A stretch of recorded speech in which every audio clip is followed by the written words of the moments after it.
पद्मासना देवी श्वेतपुष्पोपशोभिता श्वेताम्बरधरा नित्या श्वेतगन्धानुलेपना श्वेताक्षरसूत्रहस्ता च श्वेतचन्दनचर्चिता श्वेतवीणाधरा शुभ्रा श्वेतालङ्कारभूषिता।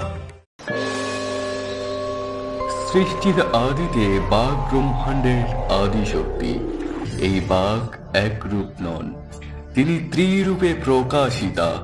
প্রথমে নীল সরস্বতী রূপে আবির্ভূতা, তন্ত্র মন্ত্রময়ী মহাবিদ্যা, যার সাধনায় প্রাপ্তি হয় সিদ্ধি, যার কৃপায় উন্মোচিত হয় গুপ্ত জ্ঞান।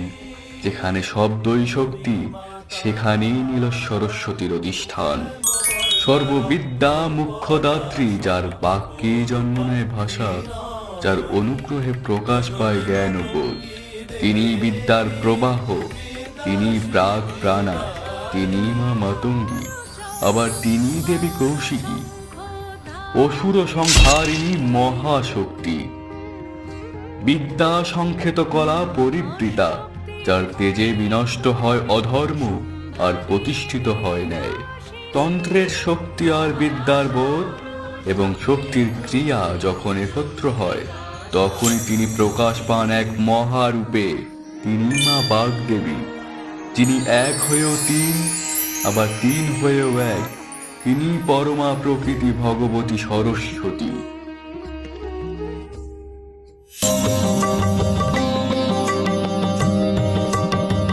বাজেছে দেবীর বীণা, বাজেছে দেবীর বীণা, সুমধুর শানে, সুমধুর শানে, সুমধুর শানে, বাজেছে দেবীর বীণা।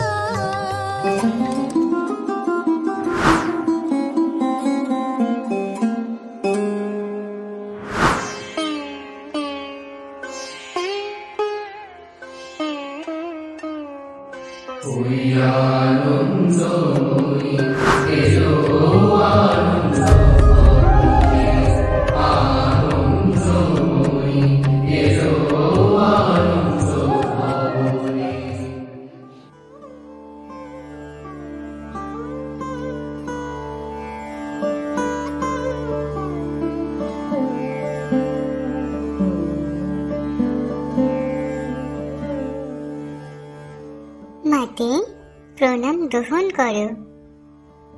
বনে ভ্রমণকালে এই পলাশ ফুলগুলি দৃষ্টিগোচর হইল, চিত্তেই ভাব উদিত হইল যে ইহা তোমার চরণে অর্পণ করি।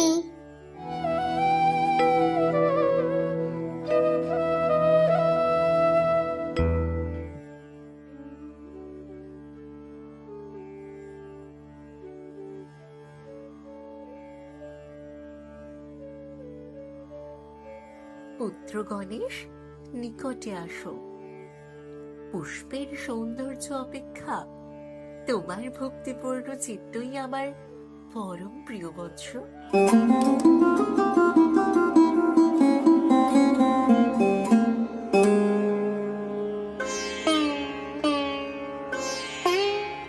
মা, এই পলাশ ফুলের কি কোনো বিশেষ তাৎপর্য আছে? দেবকার্য যজ্ঞে ঋষিগণ ইহা কেন ব্যবহার করেন? শোনো বৎস, পলাশ বসন্তকালে প্রস্ফুটিত হয়, যে সময় প্রকৃতি নিদ্রা ত্যাগ করে নবজীবনে জাগ্রত হয়। এই পুষ্প মানুষকে এই বার্তা দেয় যে অজ্ঞতা ত্যাগ করিয়া জ্ঞানের পথে অগ্রসর হও। অর্থাৎ মানুষ যেমন জ্ঞান লাভে অজ্ঞতা ত্যাগ করে, তেমনি বৃক্ষ তার পুরনো পত্র ঝরিয়ে নতুন পুষ্প ধারণ করে। তবে মা, এই ফুল কি বিদ্যার প্রতীক?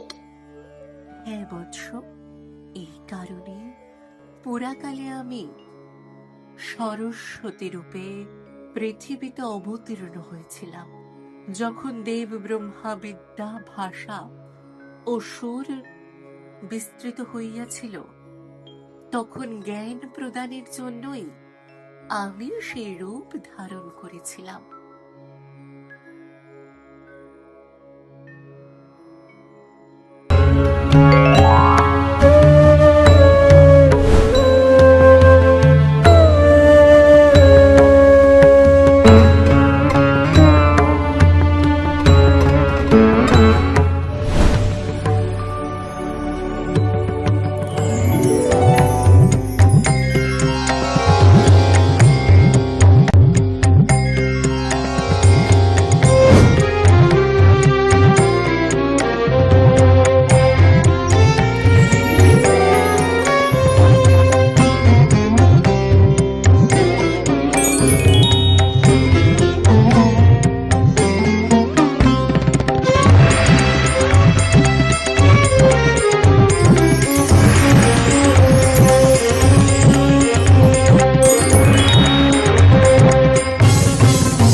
আমি সৃষ্টি করিলাম চতুর্দশ ভুবন, দেব ঋষি পশু পক্ষী ও মানবকুল।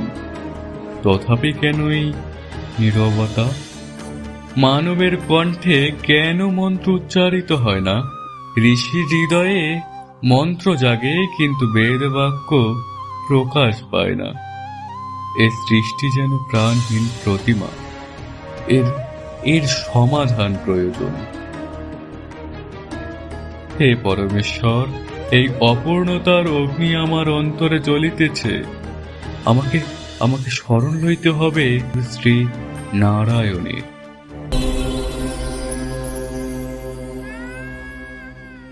প্রণাম হে দেব শ্রেষ্ঠ নারায়ণ। আমার সৃষ্টি জড়বৎ সমূহ, তাহাতে চেতনা নাই, বাণী নাই ও বিদ্যাও নাই। এই দাহ যে আর আমার সহ্য হয় না দেব, আপনি কিছু উপায় করুন হে প্রভু।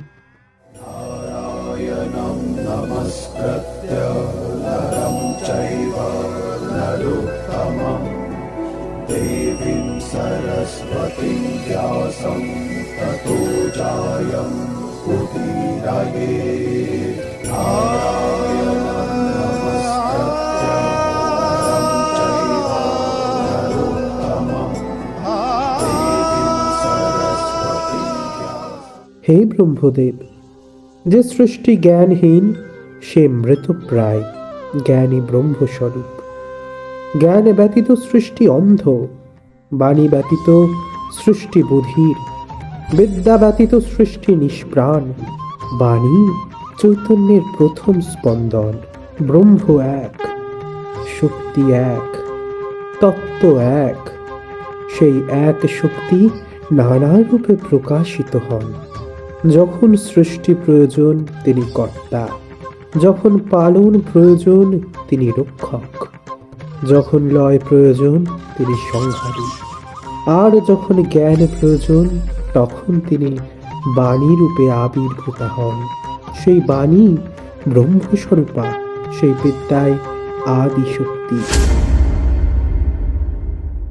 श्वेतपद्मासना देवी जय सरस्वती माता, सद्गुण विद्यादायिनी।